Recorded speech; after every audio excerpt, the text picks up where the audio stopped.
واللي لسه ما عملش طاجن الرز المعمر بتاعنا بتاع الفلاحين ده فايته كتير جدا. لو لسه ما عملتوش تعالي يلا نعمله سوا، او لو فايتك منه معلومة تعالي نشوفها مع بعض، يمكن على وعسى تكوني استفدتي اي حاجة ولو كانت بسيطة. هتجيبي البرام او الصينيه او الحل او الصينيه او البايركس اللي انت هتعملي فيه، وعايريه كده بايديكي. طبعا يكون رز متنقي وكويس، رز مصري عادي جدا، وعقدة ايدك في النص كده. لو جه لحد العقله الاولانيه يبقى ده الرز كده عايره مظبوط. وفي ناس تانية بتعايره ان هي بتمد ايدها فيه، لو تقيل يبقى تقيل ولو مظبوط يبقى حلو، تبقى بالاحساس كده بالايد يعني. اغسلي الرز كويس جدا، وبعدين تكوني مجهزه جنبك حليب. اغسلي، معلش يا كوكو، تكوني مجهزة جنبك حليب وملح وقشطة.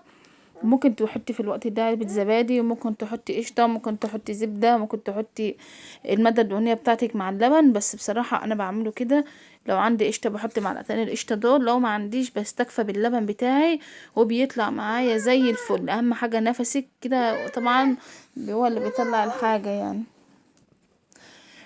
نزلت بمعلقتين قشطة ومعلقة ملح او ملح يعني على حسب المقدار اللي قدامي. وفي الوقت ده بكون مولعه الفرن بيكون فرن حامي كده من فوق ومن تحت. ولو فرنك من تحت تحت لوحده ومن فوق لوحده، فولعي من فوق الاول.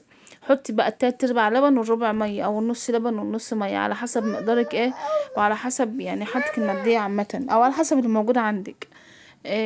انا حطيته يعتبر التلات ارباع والربع، واحيانا لما بيكون اللبن شويه بحط النص ميه والنص لبن يعني. قلبيه بقى كده زي ما انت شفتيه، وبعدين ما شاء الله السمنيه طلعت على الوش ازاي. ودخليه الفرن على الشوايه تكون مولعه، اهم حاجه ياخد اللون من فوق وكده كده من تحت. عندي من فوق من تحت شغليه وينشف من تحت. وانت بتحطي المعلقه كده وانت بتغرزيها هتحسي ان كان جامد او ان كان سوا مظبوط. جامد هتزوديه ربع كوبايه ميه كمان او لبن.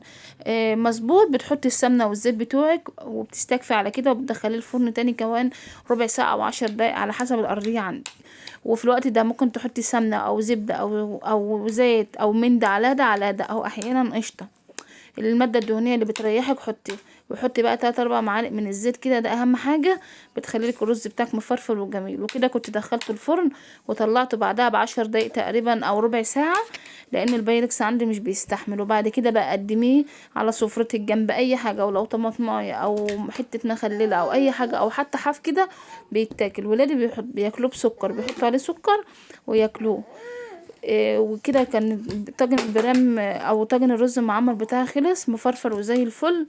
هوريهولكم دلوقتي، معرفتش افتحه قوي لان كان جنبه اكل وكان عندي ناس في اليوم ده. اتمنى يكون عجبكم وتكونوا استفدتوا اي حاجه ولو كانت بسيطه.